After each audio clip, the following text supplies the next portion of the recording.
saying human enhancement, people would carry you away and lock you up. It was something you couldn't really talk about. Now, there are quite a few conferences to do with human enhancement, but as we see, it can mean different things to different people. What does it mean? Well, it's either some temporary or permanent attempt to overcome the limitations of being a human, say by natural or artificial means. So we'll have a look what means natural and what. Here, more the use of technology could be to alter human aptitudes, whether or not it's beyond the existing range. And the question is the technology used for non-therapeutic purposes? We've seen therapy for Parkinson's disease, therapy being if somebody has a problem, then overcoming the problem. And it can be non-therapeutic in neuro, cyber, gene, nano, all the modern technologies that people like to talk about. But this therapy enhancement issue is clearly on the table, but what it is and who is affected by it depends. So if an individual has a problem, then individually they could be enhanced by using some technology to bring them back to the norm. So when I was at some meetings 6 or 7 years ago, and it was supposed to be about human enhancement, but that was what it was called, but what it turned out for the most part was this, really, people, with artificial legs being given an artificial leg, and this was enhancement for them. So some people regard, somebody who's lost their hand having a hook, they are enhanced. Individually, they are enhanced. So I say we must acknowledge that some people think this way. So if you get into a conversation about human enhancement, you need to know, hold on a minute, what do you mean by human enhancement? It could mean they're talking about therapy. For me, and for this presentation, I want to put therapy behind. This is the science fiction version of human enhancement. It's saying, here's a normal human, we want to go ahead of that. That's what we're talking about here. It's not replacing legs that aren't working, it's not putting your brain back to some normal functioning. It's clearly the science fiction version, no question about that. If we're repairing a problem, then it's therapy, it's not enhancement. It's not necessarily a new capability, but extending a capability could be enhancement. Giving somebody a different ability can be a question there. I mean, yeah, it's enhancement, but let's say if I had an ultraviolet sense, for example. Now, say, well, it's an enhancement. It's ultraviolet. Humans don't have an ultraviolet sense. But is it any use? So, I've put that question mark there. Just doing other things or giving extra abilities, it is sort of enhancement, but is it enhancement? Would my brain bother with it? Would it say, ultraviolet, I'm not interested? And so it's not necessarily enhancement. So I put the question there, question marks there. Yeah, we can endow with different abilities, but maybe it's enhancing, maybe not. So example one, the therapy, some springy legs to replace amputated legs. I mean, if somebody's got a problem and they have their legs taken off, then they get some artificial legs. It's therapy. But, we could all decide, well, we don't want our legs anymore. let's have some super powerful legs, and then we've got these extra powerful legs, and then it's enhancement. So it's very, very difficult to say what is, it's not really a clear. And the example 2, which is fuzzy as well, we take somebody who's blind and give them an ultrasonic input. Well, you could say that's therapy, because we're sort of replacing their visual to some extent by ultrasonics. But it's different, and for all of us here, it's beyond the norm. It's extra. It's enhancement, having an ultrasonic sense. So is it therapy? Is it enhancement? Well, it's not clear, really. So, yeah. I saw one video about this ultrasonic. It was a echolocation, and the blind person has good sound, sounds, and was able to perceive things in the room, and so maybe this is not so out of science fiction, so enhancement. Well, they can use it normally. Yeah. Sort of alter how they do things normally to take it on board. Yeah. And therefore, even more so, it makes that quite fuzzy. So it's just really saying therapy enhancement, it's very difficult. I'm going to, because different people, if you go to a meeting on human enhancement, the chances are neural implants will be on the menu, but they won't be the main thing. More likely, I think, you get chemical performance enhancing drugs are at the moment probably going to be the main point of discussion. Plastic surgery probably will be questioned somewhere along the line, but also you may get embryo selection and gene therapy. So I'm going to concentrate on neural implants, but I'm going to have a look at some of the other things as well, because that's what you're likely to encounter. What is embryo selection? Well, it's what it says. Embryos are looked at, diagnosed. This is for in vitro fertilization and so on. And they're screened. So look at the embryos, see how they are, decide, well, this one looks better than that one. So you could say it avoids terminating pregnancies that are where there's a problem. The baby will be free of disease and so on. So effectively it's pre-implantation. You're screening for all sorts of different aspects, genetic means in particular. But it can be to overcome problems, embryos that could be at risk, but it can be to look for particular features that you want. So typically used where there are issues with the woman having a normal pregnancy, but it can be used in different ways. So ethical issues, well, it can be used to determine the gender of the baby. So you can say, well, what sort of baby you want? Do you want this one in this jar? That's going to be a boy. This one in this jar is going to be a girl. What do you want, a boy or a girl? And in some countries, particularly, it might be family balancing. Somebody already has 3 girls, they want a boy. They don't want another girl. So they'll have that one in that jar, we'll have the boy. Or social selection.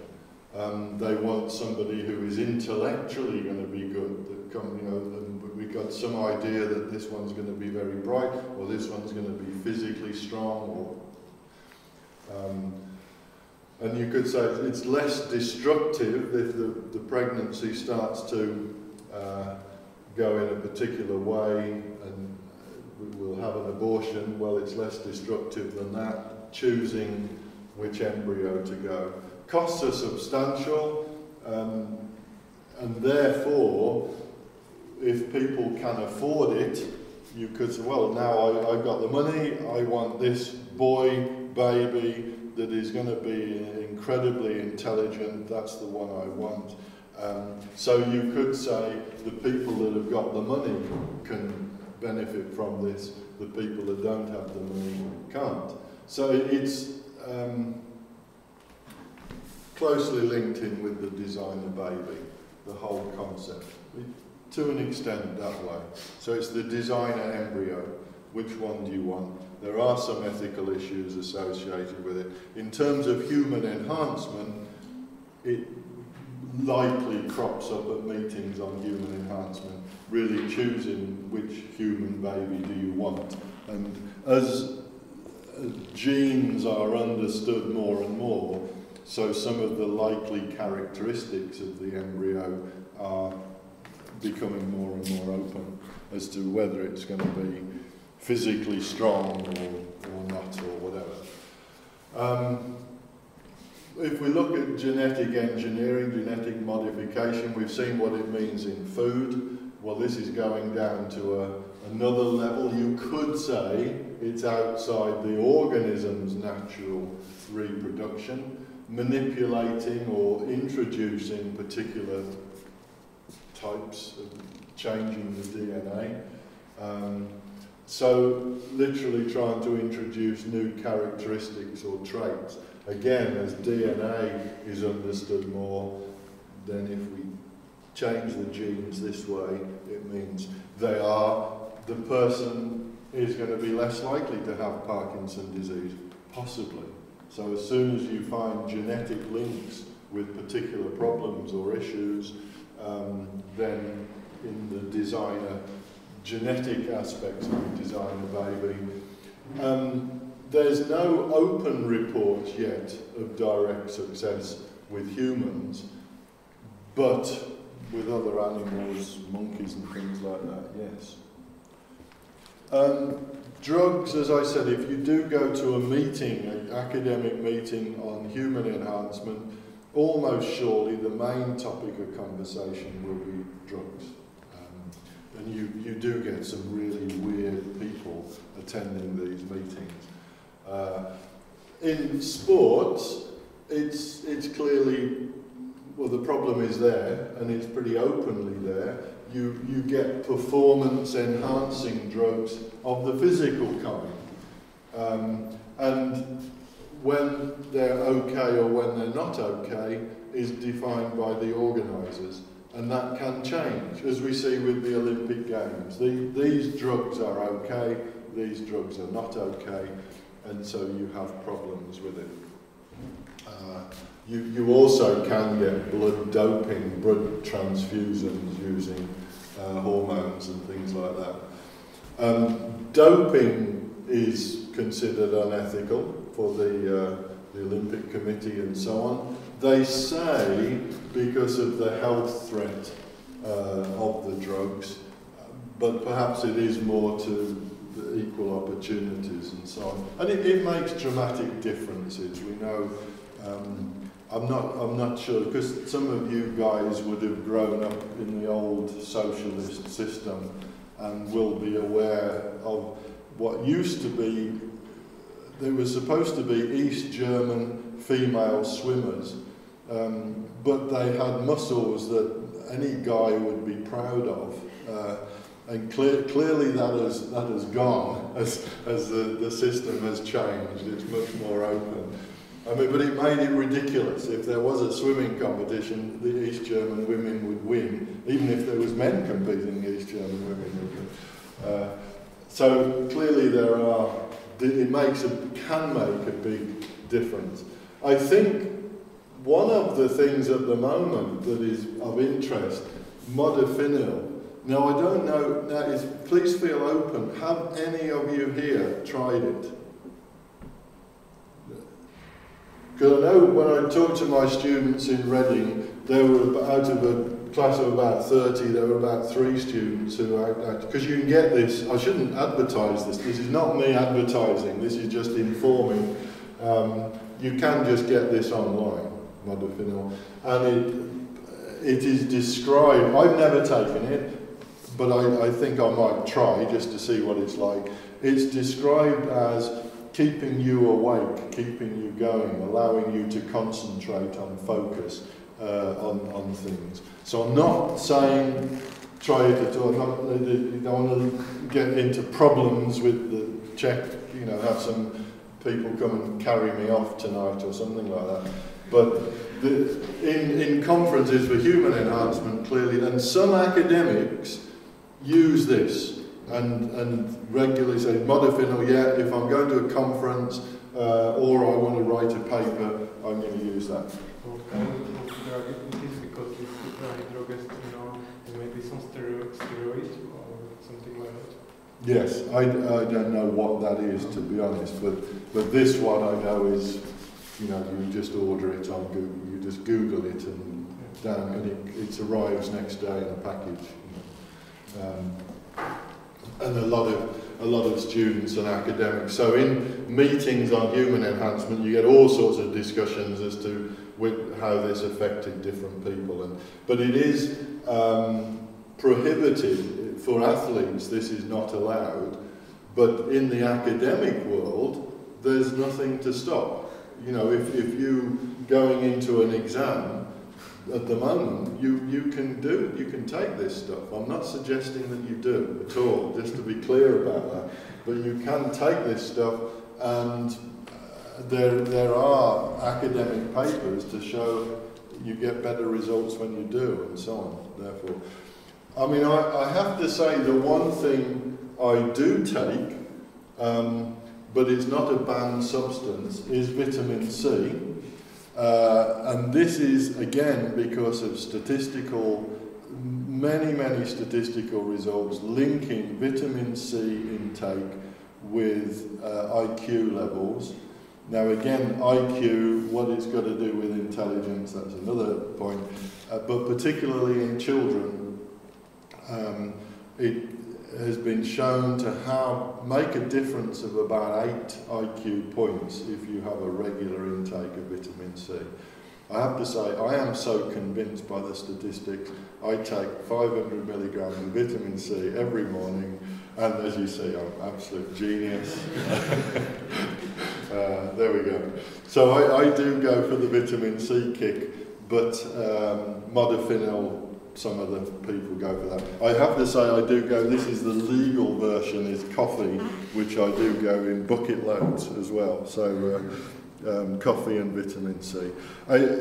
Just as we're passing, the other nice statistics that have nothing to do with this, which I absolutely love, I've probably said before, the Dud leak, the Dud leak in a baby, it's statistically 3 points down. If your baby has a Dud leak on a regular basis, when they get older, statistically they will score 3 points lower on IQ tests than babies that don't have a Dud leak. Again, I am so convinced, but but there are obvious reasons for that. I mean, what you have is a baby that is trying to say, oh, I want to tell me, please communicate. You know, shut up, we don't want to communicate. So the baby ends up not learning what, so it's obvious. Whenever I see a baby now with a Dud leak, I go, take that thing out of the baby, you're making your baby stupid. You know, there we go. So maybe it's a bit of an overreaction, but modafinil improves performance, question mark. Maybe that's not a question, maybe it does mentally, I don't know. Is it really enhancement? If in some meetings that's what people are talking about, maybe. Just mentioning plastic surgery, more from the point of view that plastic surgery is medical. Is it a therapy or not? Well, I mean, it can be a therapy. If somebody has had an accident, they've been in a fire, then maybe it's more for reconstruction to get them back to some norm. But where aesthetics, what the person looks like, because, I mean, you know, there's a lot of older women go in and have plastic surgery. They want to stay looking younger. They don't need it, although they feel they do need it. So it's sometimes referred to as cosmetic surgery.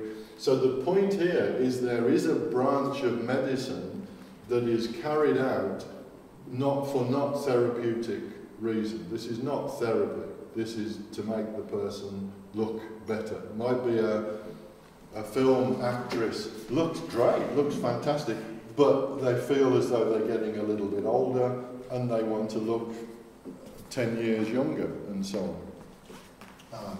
Most procedures is not just aesthetic, there are functional elements as well.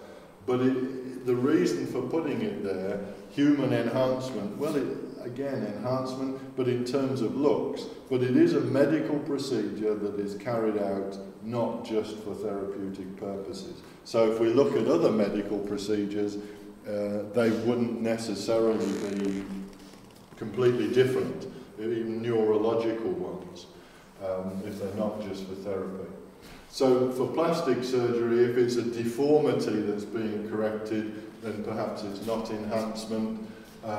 If there's some function that is not working, the person has problems breathing, the nose isn't working well, then it's perhaps not enhancement.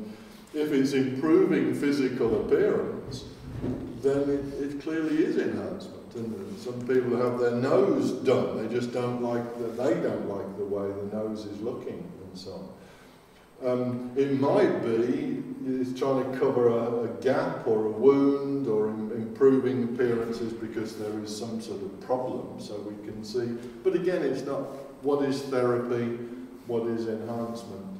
And it can be correcting a perceived physical. The person themselves feels they're getting old, or their nose is ugly, or their breasts aren't big enough. There was all the issue recently of breast implants going wrong. I mean, it was a big thing in the news. I mean, all of the women, maybe there's a few of them that had surgery and it was a problem, and this was part of but for the vast majority, they perceived that their breasts were too small. And so that was what the issue was. It was a form of enhancement, if you like, and hence you get benefits, more psychological. The nose is created, or the breasts are made larger, or whatever it happens to be. So now let's get on to the more important stuff. And as I say, in a human enhancement meeting, this probably at the moment still wouldn't feel the main thing. So we're looking here, neural implants, brain implants, putting it all together, connecting technology to the brain and or the nervous system. The nervous system really is an extension to the brain, not directly, electrically, chemically connected. They can be placed on the surface of the brain, attached to the brain's cortex, or fired into the brain, fired into the nervous system, wrapped around the nervous system.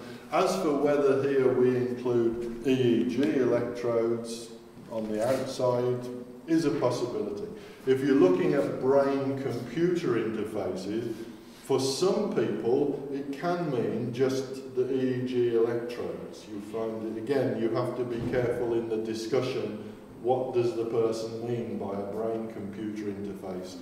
I think there's a lot of research labs, it's just electrodes stuck to the outside.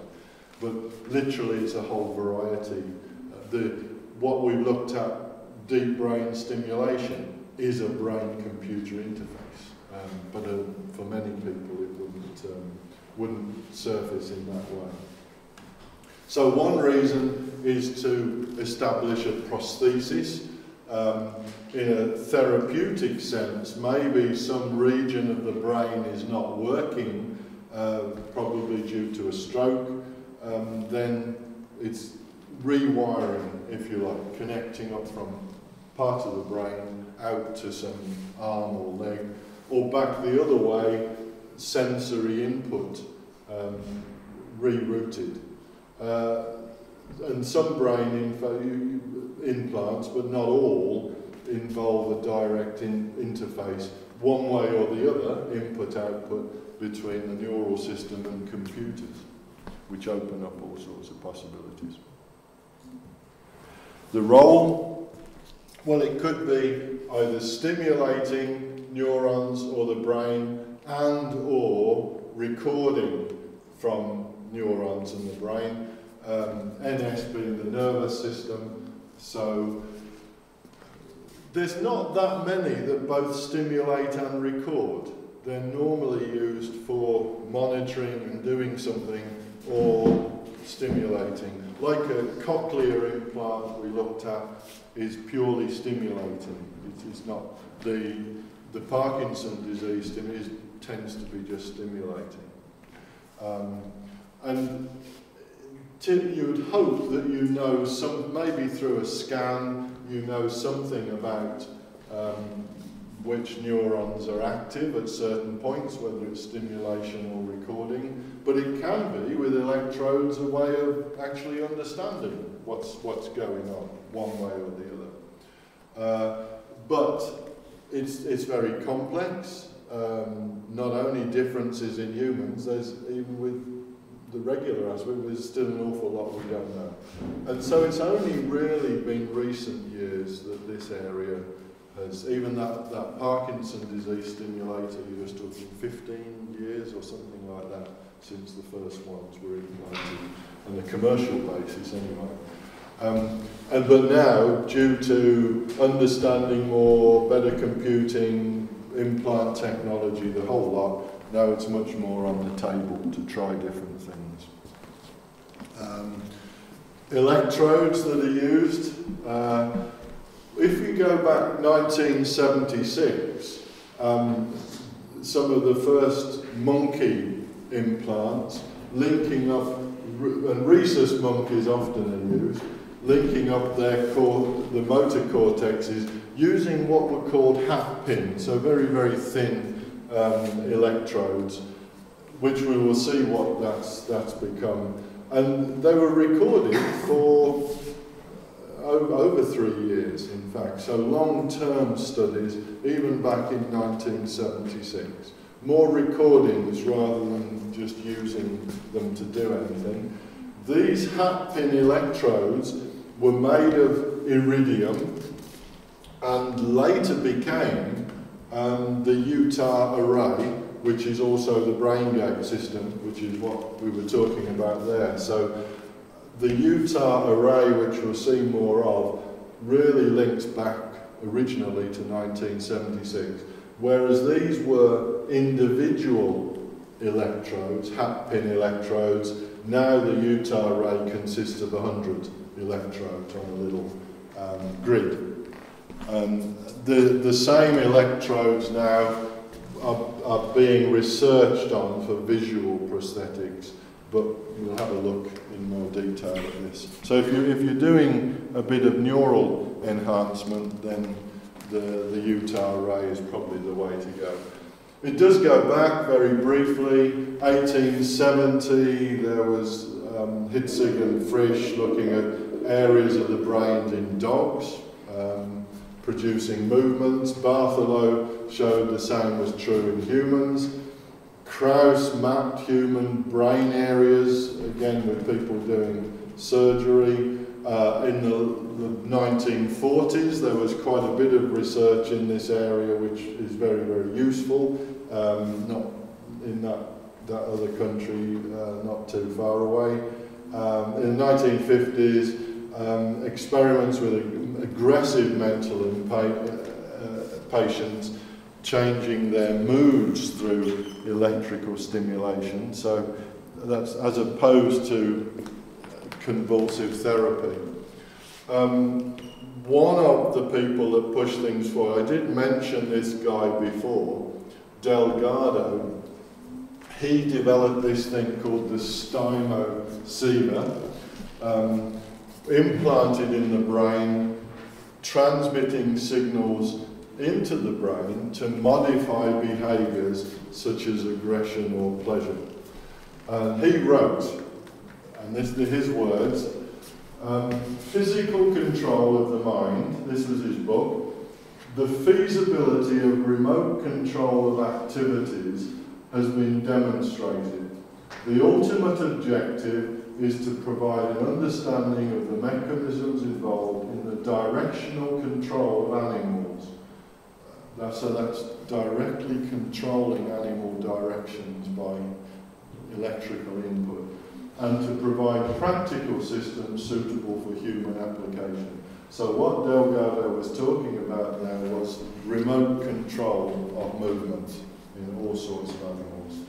In the 1950s, the CIA funded research into mind control, and Delgado received funding openly from that program, and therefore it was suggested that Delgado was directly doing research to remote control humans via electrodes. He actually denied the claim in an article in Scientific American. But if you look again, Google on Delgado and CIA, there are so much in the way of speculation on what he was getting up to and what was achieved and what not. So I've just opened it up as we go. A lot of it was not academic, through peer review academic articles. It was some demonstration, physical, practical capabilities, and then he received this military funding and just sort of disappeared. So people are largely guessing as to what was going on. So it's not just to ignore it, but difficult to know where to go.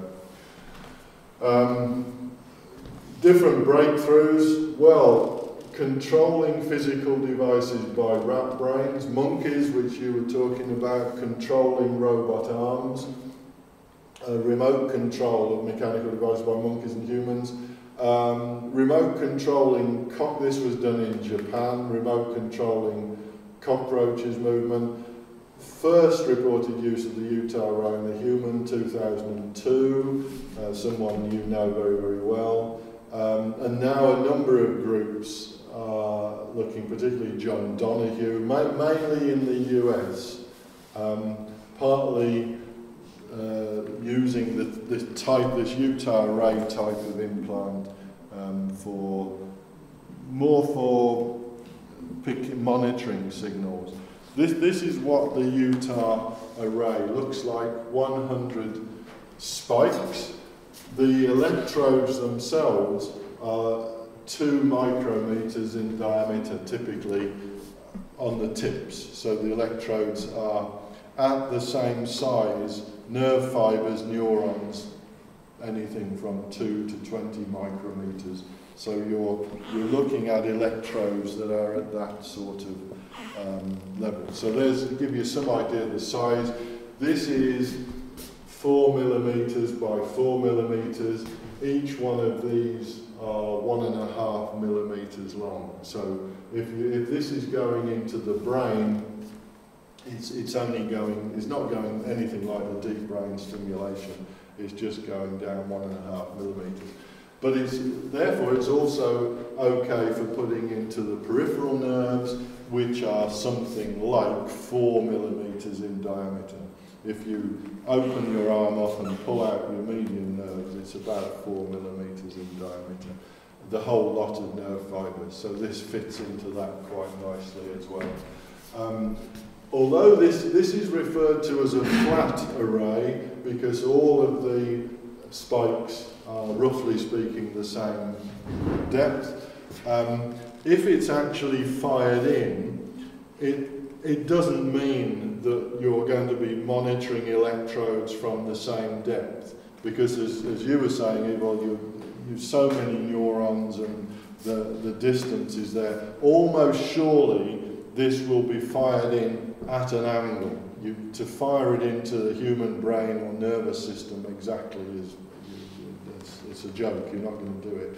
So firing it in, it's going to be at an angle. So you're actually recording, or you would be stimulating at slightly different depths anyway.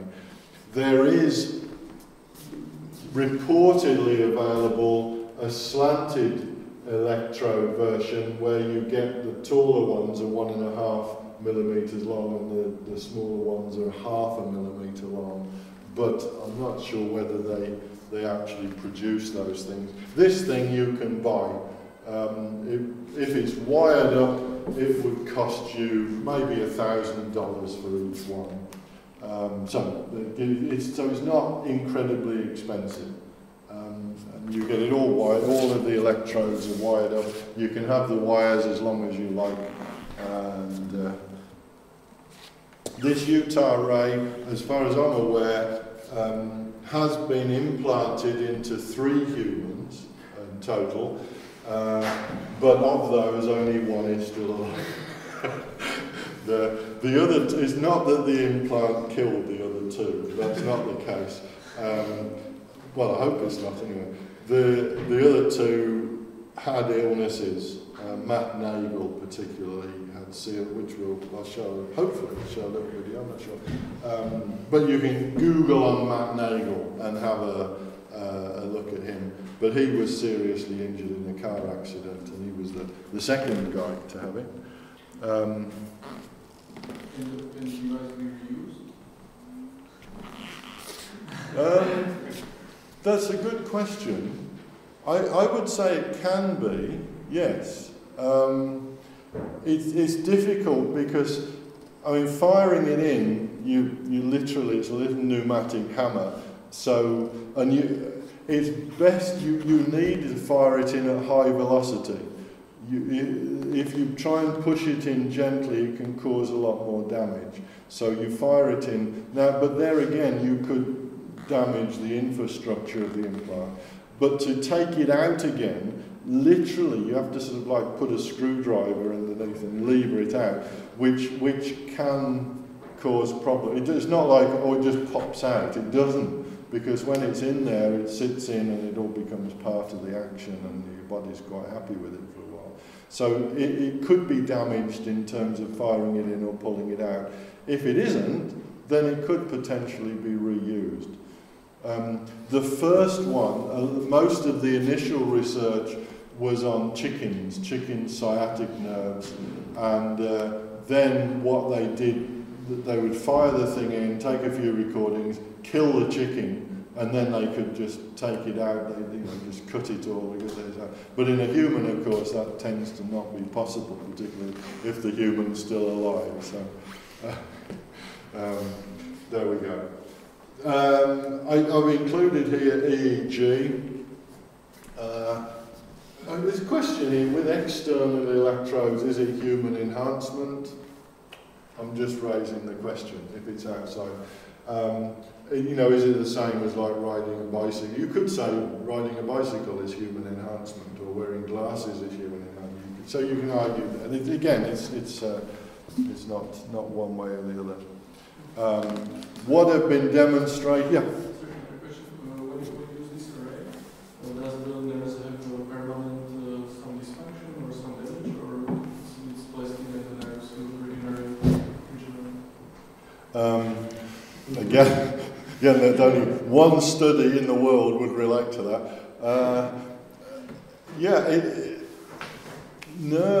The peripheral nerves, it's an advantage, they do regenerate. In this case, when the implant went in, for about 3 to 4 weeks afterwards, what I could feel were like little ticklings, which clearly, as though the nerves were reorganising and perhaps linking up with the implant. After it was taken out, it was the same thing for about a month afterwards. Particularly when I was at rest, it would just just feel little electric currents flickering up my fingers, which was the nerves, I guess, regenerate. It appears that everything got back. Maybe there are 1 or 2 nerves that never reperform, but everything seems perfectly all right normally. So, having experienced the 100 electrodes in the nerves. The electrodes then can be used to affect the nerves and to put information in neural system? Yeah, they're potentially bidirectional. They tend to be used, as we'll see here. This Philip Kennedy's work is just with a couple of electrodes and not the Utah array, but the principles are important. Again, it's just using for monitoring the signals. So we'll see, we'll quickly go through it. So this is Philip Kennedy's work. Philip Kennedy's quite a good guy. He's quite open about what he does. He was at Georgia Tech. He's now got his own company there. He actually makes his own electrodes that are implanted, which is quite incredible. And his original work allowed Johnny Ray, who was a stroke patient, to communicate via a keyboard. And he's now looking at trying to translate speech signals. So I've now got a little clip of Philip Kennedy and his work. Johnny Ray is a paralyzed war veteran who has learned to make a computer speak just by thinking. Philip Kennedy is the man who made this possible by implanting an electrode in Johnny Ray's brain. Mr. Johnny Ray had a stroke in the brainstem about a year and a half ago. It's left him paralyzed, unable to move, except for his face. He has some sensation of his body. He's fully alert and intelligent. And so when we went through the process of deciding about the implantation, one thing was to decide if there was activity in the thinking part of the brain. So we did what's called a functional MRI, whereby we asked Mr. Ray to lie on the scanner and think about moving. And when he did that, I found activity in the hand area. This activity was obtained when he thought about moving his hand and fingers. And so that's where we implanted the electrode. The electrode doesn't cause Johnny any discomfort, but he's so ill he cannot always use his computer to communicate. He's in a lot of pain today. There's some medication that sedates him as well for the pain.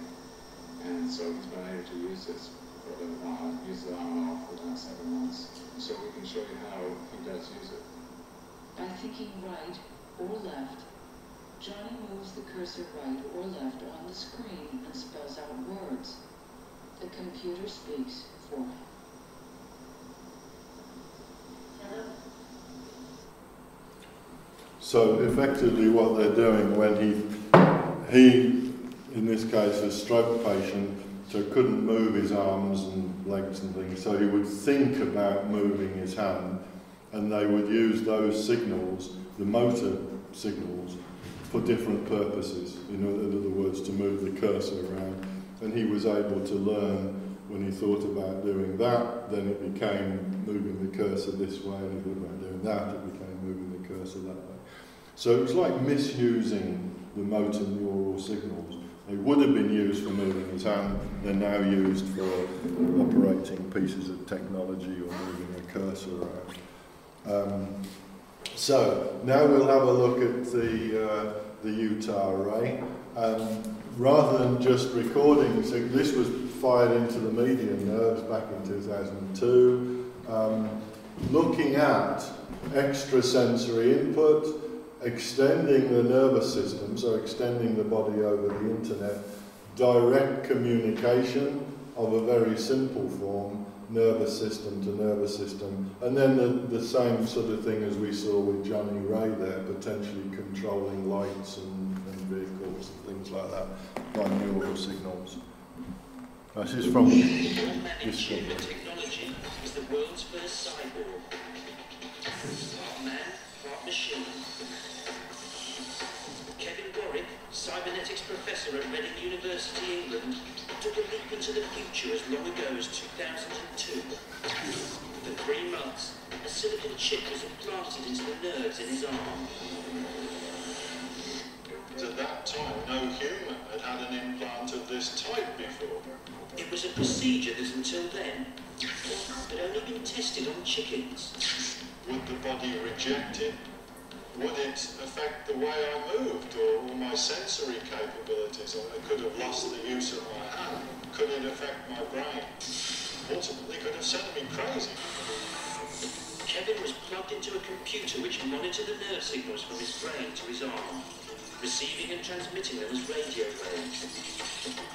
With the signals from his brain, Kevin could not only turn on lights, he could control a wheelchair. And from 5,000 kilometres away via the internet, he succeeded in getting a robot hand to mimic his own hand movements.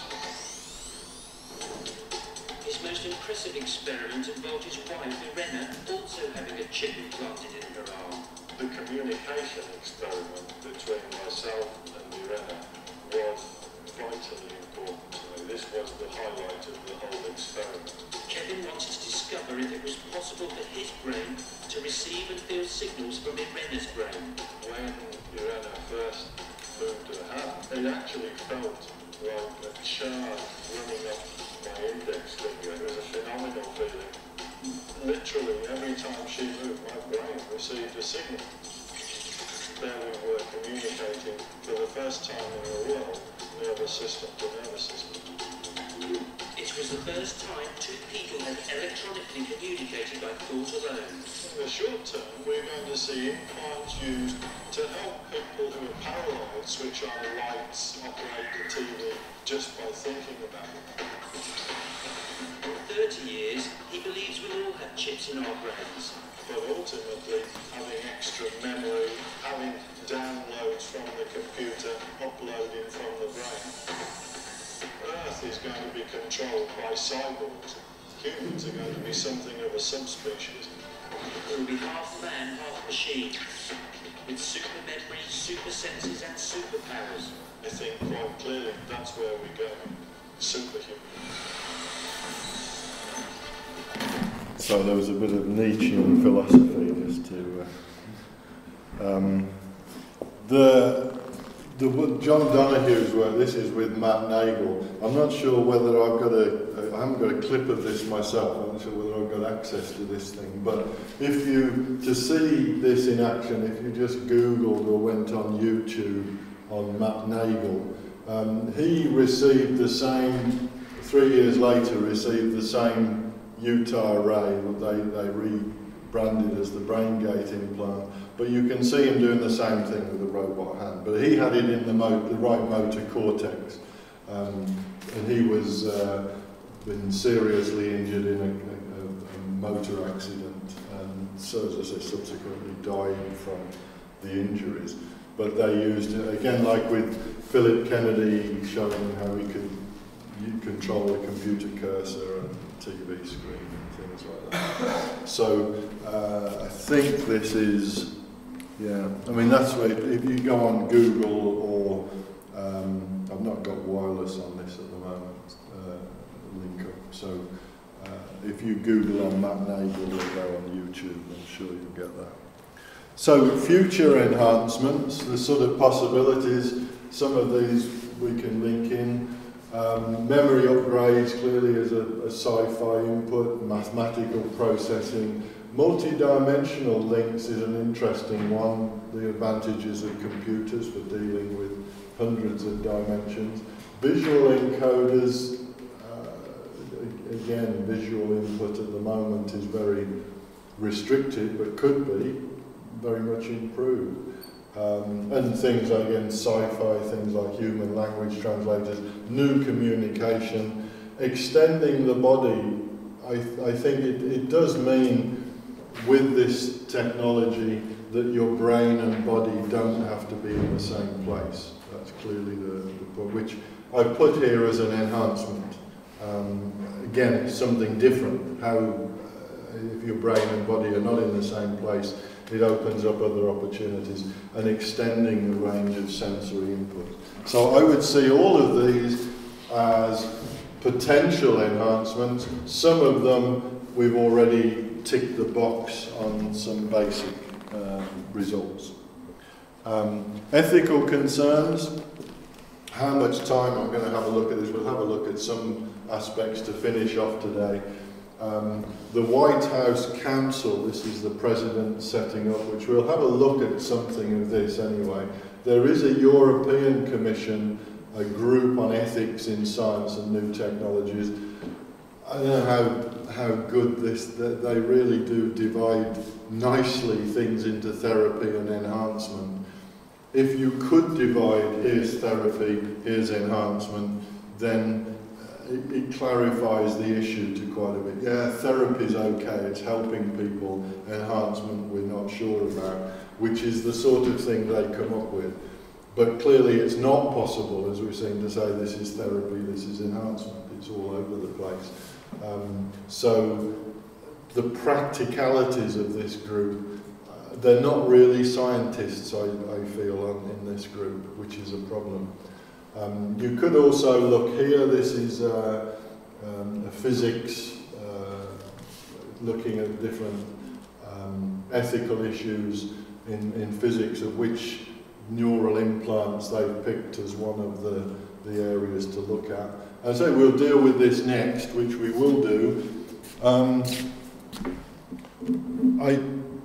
What would you prefer to do now? Do you want to have a break for 5, or do you want to blast through so we get it done? Anybody fancy a break for 5 minutes, or shall I just blast through? We'll try and finish for 12 o'clock then, if that's all right. I need your glasses again. The one thing as I'm doing this, I know one or two of you came in just after the start. We were talking, well, I was talking about the exam for this. Damn, get away from there.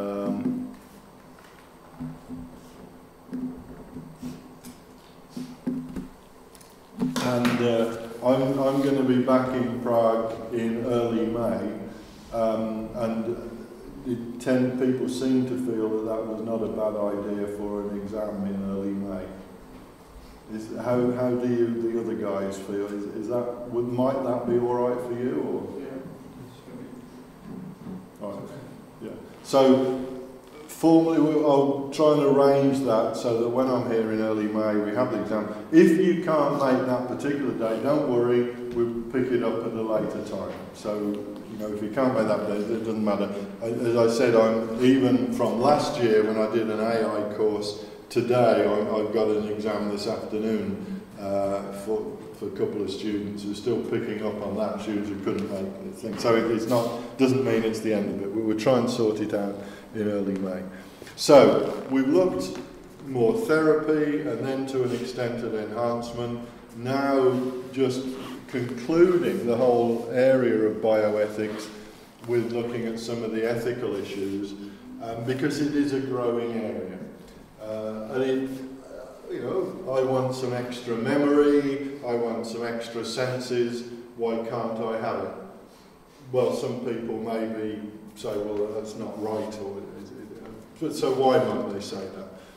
What are bioethics, ethics associated with bioscience, medicine, those sort of area? So bioethicists deal with the ethical questions, linking biotech, medicine, but also politics, law, philosophy, and even theology. So religion comes into it, which we will briefly cover. What are ethics? Morals in human conduct, moral principles, rules of conduct. Again, I think philosophers such as Immanuel Kant, perhaps reading on what they had to say about morals, ethics, and not so much the technology. Morals, rules and standards of behaviour. Goodness and badness of human character, but what do good and bad mean?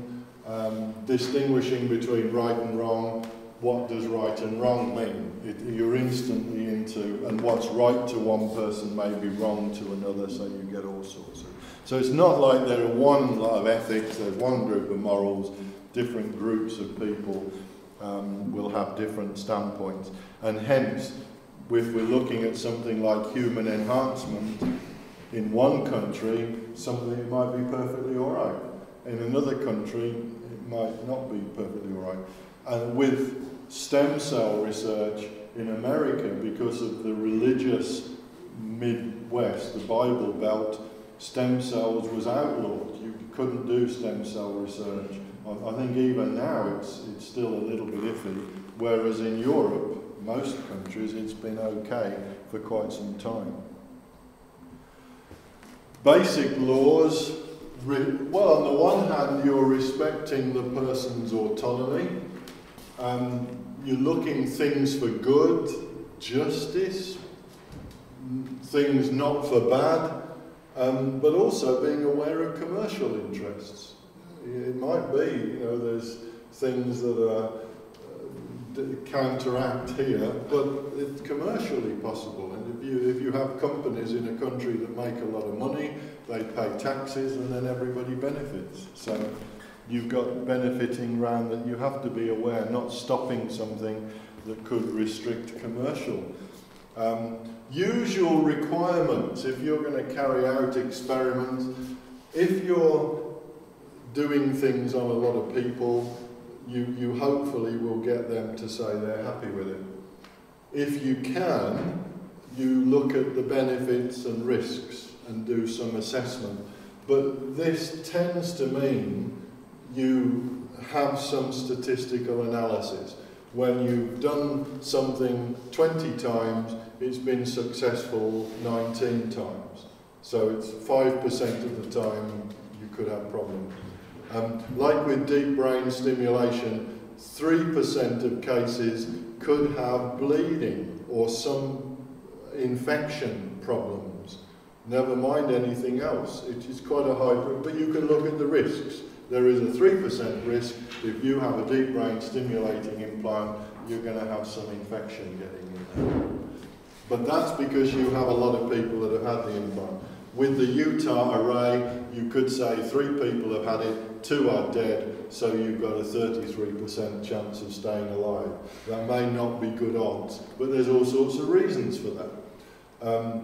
Just selection of subjects, for who have they been just made to do it, or were they happy to do it? Not against the wishes of society. What are the wishes of society is difficult to know. Not against the reason to be of a particular concern or interest. Why does this company exist? If what you're doing is against what that company stands for, then that could be an issue. So those are the sort of typical requirements. This is now we get to the realities of it. This is the Institution of Engineering and Technology in the UK, what used to be IET, and I've put their definition of bioethics and what the IET, because it's typical. This a society, an institution, a company, you probably find in this university, we have a similar statement. And the reason I'm showing this is because when you look at the statements, it doesn't mean a damn thing. It's politically saying something to make people happy, but it doesn't actually say anything. The IET promotes and encourages ethical behaviour. Great, don't we all? In the practice of science, engineering and technology by all stakeholders. What the hell does that mean? In so doing, the IET seeks to raise the level of public trust and confidence in the positive contribution to society made. What about the negative contribution? They don't want to know about the negative contributions. I'm questioning every phrase here. Responsibility for professional and personal decisions and actions rests with the individual member. So we're not going to do anything, it's up to the members and things like that. Through its knowledge networks and rules of conduct, the IET provides guidance and information sources to support members to take such decisions and to act ethically. So, in the end of the day, it means we want to think of ourselves as a nice institution. Our members will do what the hell they're going to do anyway, and we can't stop them, but we want to appear to be nice people, is what it says. But that is just typical. I'm a fellow of the IET and I'm very supportive of the IET, but when it comes to ethics, a lot of the time people want to appear to be okay and good. Like, yes, therapy is good, enhancement, we're not sure. And that seems to be the case, generally. Some bioethicists want to look at single cases and say, okay, for medical treatment, for innovation, let's look at this one in its own. Others want to see the actions in general, how they might harm organisations and so on. So this is a sort of a divide. If we look at a single case, it can appear very differently to if you look at the broader sector. You know, if let us say we all voted to give you an extra memory and you're happy with it, fine. You know, let's go for it just in here. Let's do it. Ethically, we're all happy with it. But then you've got this super memory and you go on to a Czech TV programme and they ask you a question, bing, you got the answer. They ask you, bing, you got the answer. And you win the prize. And, well, was that ethically okay? Or, you know, I know it's a silly example, but you see what I mean. So it's our group, but suddenly you're walking around with this super memory. Is that ethically okay for society? Why? Well, you know, isn't everybody an ethicist? When you go to the pub, don't we all talk what's right, what's wrong, what's good, what's bad?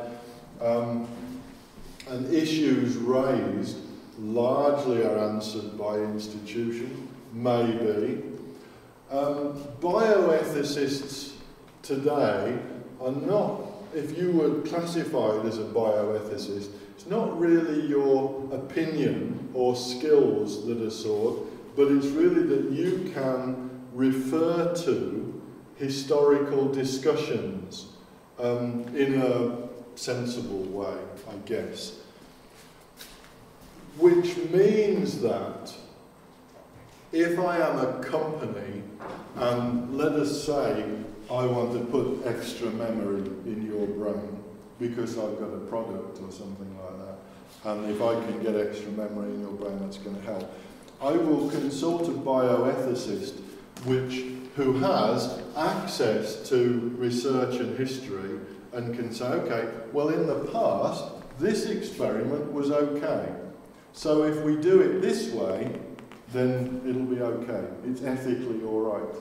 So the bioethicist really is almost like a legal person who can make sure you can do what the hell you want, is roughly to phrase it. But you can appear to be quite a good person, and you're doing it. So bioethics really has been created by institutions, companies, whatever. Often a lot of money involved, big medical centres who want to do things. So they're studying ethics so that what is actually carried out is seen to be okay by the general public. Ethicists thinking about research and say, is this socially okay, is it ethically okay, are there any economic implications? It does pull into philosophy, and it's often treated as a branch of moral and ethical philosophy, Immanuel Kant being one of the key names. And as you know, he is one of my PhD ancestors, and therefore will be one of your PhD ancestors shortly, once you've graduated. And it's interesting to see that this field still goes back. It's interesting as well, another Kant is linked via PhD route to Descartes, and yet a lot of what Kant was doing here was stirring up what Descartes had said earlier. So for those interested in philosophy, there is a philosophical background to all of this, between moral and ethical philosophy. But ethics is interdisciplinary. There's commercial interests, there's technological interests, and so on. And in the health area, this is a very sexy area for philosophers, and you know, it's a sort of modern day philosophy, the ethics of IT and so on, and journals. Well, I've just thrown this up. Religion you have to watch out for, because various theologists or people more with a religious background find this a nice area of interest for one reason or another. Religious bioethicists are often religious scholars, but they haven't studied philosophy, biology, the technology or medicine. They've studied theology. And the problem is that very often they start with the conclusion that they want, and then they look for the justification to come to that. So the conclusion may be, no, you can't put that implant in. Now let's come up with the reasoning that says why you can't put it in. As opposed to, let's start from the beginning and build up and see whether you can or you can't. So that's not just my criticism, that is a criticism in general. And it can be very difficult for religion and philosophy to be separated. It's all mixed in together. Roger Penrose is one example. He's a very religious person, and hence his philosophy has a conclusion to it before it's even started. So here is the conclusion. Now let's come up with the logic which provides that as a conclusion, which is a very different way of doing philosophy. So problems here with religious views, and of course they're very different. I mean, there's some common thing, but Christians, Muslims, Hindus will have different religious ethical standpoints. This I find quite fun. The President's Council on Bioethics was originally set up by George W. Bush in 2001, but it's still in place now. It's gone through the different, but under Barack Obama it's still there and so on. What it's set up to do, to advise the President on bioethical issues due to science and technology and so on. And the members and the chairman are selected by the President. So it's an important committee in the US. The views, I think this particular council's views on what they called net-centric warfare, two important advances: information sharing, real-time comms. And because of this, the increased ability of commanders to monitor all aspects of forces. So in warfare, the whole concept of net-centric warfare, which comes into a lot of American thinking now, is important. Comms really have changed the way military carries out actions. If you look at the Napoleonic Wars and even the American Civil War, you had whole groups of people marching into battle, now just being blown to hell and shot up. The big problem was, I mean, the technology was there that it could blow people up, but the big problem was communications. That in order to get people marching together, they were still shouting, okay, forwards, or blowing trumpets or whatever. And you had to have people pretty close together so that they could hear it. And so as comms has improved, now you can get people all over the place. So the warfare has completely changed, more due to real-time communications and information than the weaponry. So it's very, very different now as it goes. There we go. This is the President's Council views on biomechanics. It's all about humans and technology interacting, interfacing machines with flesh and bones. Great stuff. Technology could make prosthetic limbs interact with a person's central nervous system, allowing the limb to be controlled like a normal body part. This is what the President's Council, we're happy with that.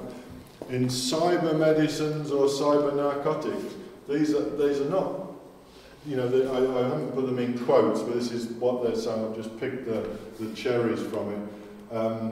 would diagnose what is wrong, stimulate the body, resulting in a mechanically controlled natural process.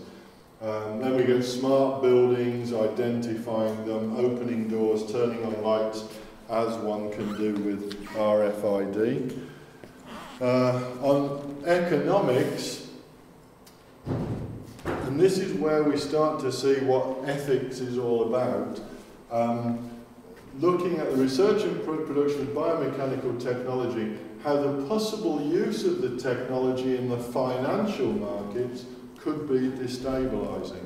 So they're linking this, what we're looking at here as human enhancement and so on, as affecting the financial markets directly, which is a link I don't know that I would ever make that link, but this committee is.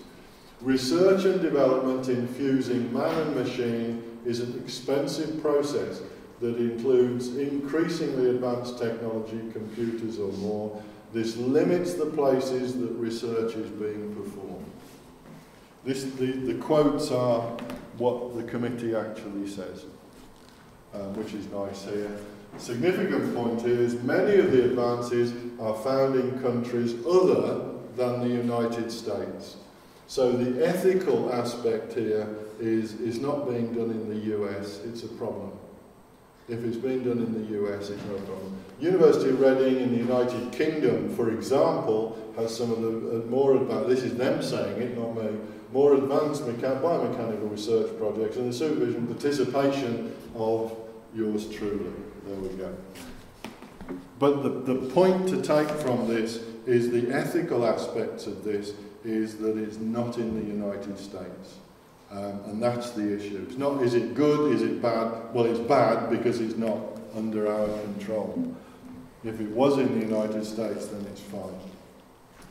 So technology opens up vast new opportunities. Again, economic is the finance comes into the thing. Trade growth, resource sharing. Now, I don't know that the economics are mentioned today at all, but this President's Council, it's there. Computational speed increases the possibility of creating a machine that thinks faster than humans. Again, this is quite a conservative committee, but they're open to the possibility of machines thinking and thinking faster than humans. With this increased speed and connectedness come greater risks, leaving the United States vulnerable. This is an bioethics committee, and it is really what ethics here and bioethics as far as official statements are all about. It's how are we affected by it, in this case, United States. And then picking up here, Dr. Warwick's research, the world will one day go from opening doors using only brain power to opening bank accounts. And again, this financial thing, and the Americans are crazy about it.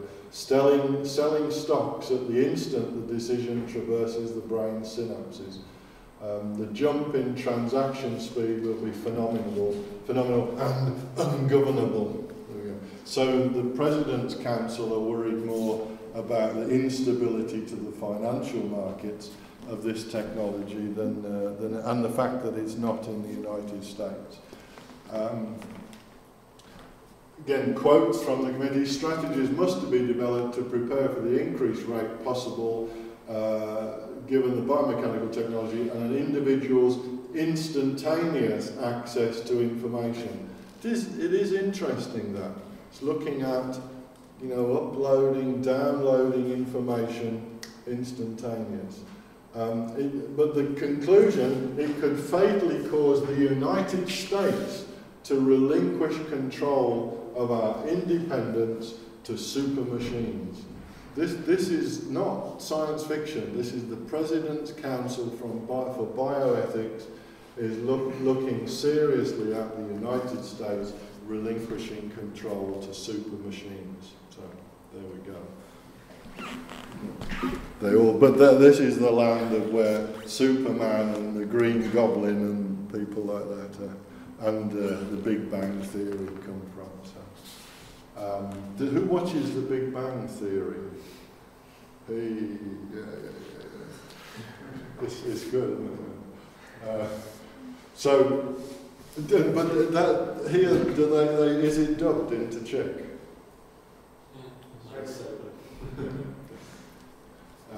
Okay. I think we're probably there just about 12 o'clock. Again, more quotes from the reason I've focused on this bioethics is that it's one strong example. To the outsider, we would probably think of ethics and bioethics to do with good and bad, and if it helps humanity or if it doesn't. Clearly, when we look at what it actually means, it means either big companies trying to make sure that what they do is okay. How do we get this past the public? That's what it means in practice. And with this, in this case, the US committee is looking at, is this good for the US? And I'm sure if there's a committee in Czech Republic, they're looking, is this good for the Czech Republic? I'm not saying this is US is good, but US is maybe a bit more open than most other countries about it.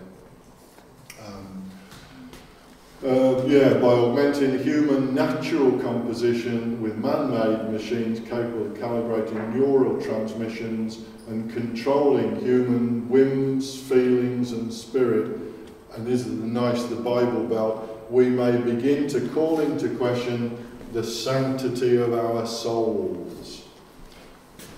There we go. So religion creeping into the American way. Therapy and enhancement. Is human therapy ethically acceptable? Yeah, you know, some people might not like it, but everybody's all right with it. Is human enhancement ethically acceptable by means of... I'm all right with it, but I think this is the question people are starting to answer from an ethical, philosophical point of view. Where do we draw the line? This is therapy, this is enhancement, or don't we?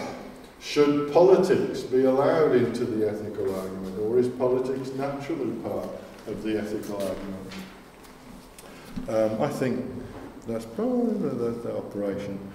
I thought I'd show you this little thing here. For the implant experiments that I had, we had to get local hospital authority approval for the surgery. So the surgeon was involved, there's a local committee. We didn't need to get any big overseeing UK body to say yes or no. It was really local. Each university or institute has an ethics and research committee. So if you're doing something here, if we did want to put a memory into your brain, a chip, we would have to get ethical approval from the university and so on. But those ethics committees really are not looking at the big picture, they're trying to make sure the university is okay. If this goes wrong, will there be insurance problems? If your memory chip went wrong, would you sue the university? Would it be bad publicity? That's really what these committees are about. An example here, this is Morgui, which you saw briefly in the clip before.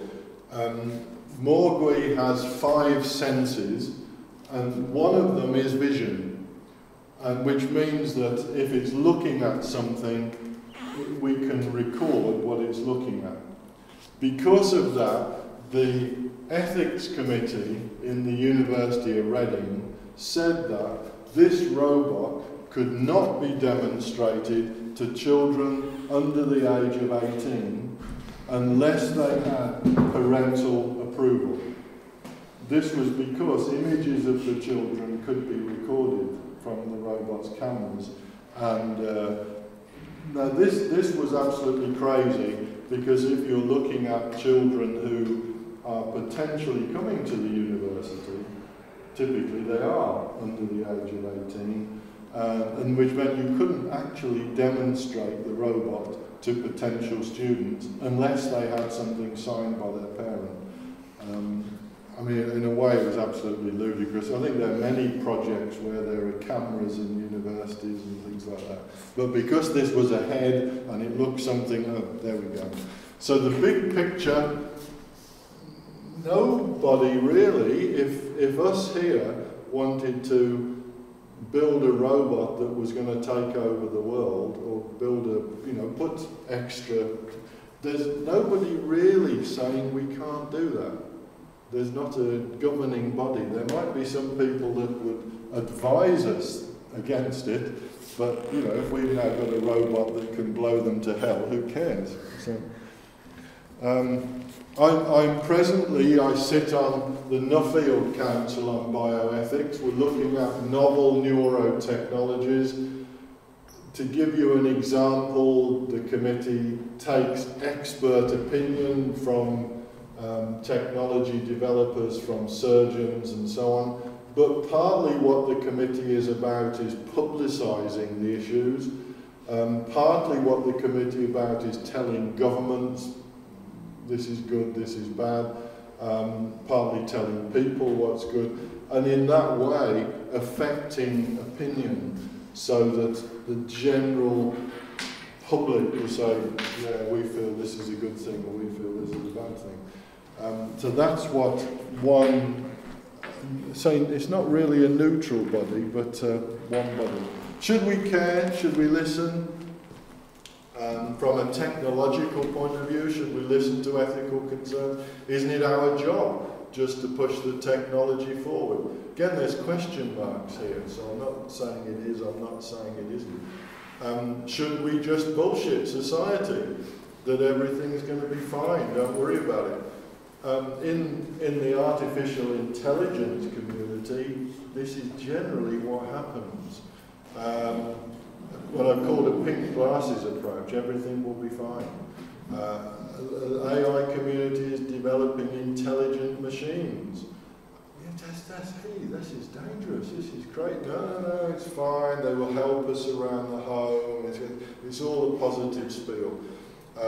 And should we, if negatives appear, just do, I call it doing the Einstein, it's nice to just say, oh, yeah, well, I wouldn't have done that if I'd have known what it was going to, even though we do know there's positive and negative things. So it's not an Einstein, but it's, so again, question mark.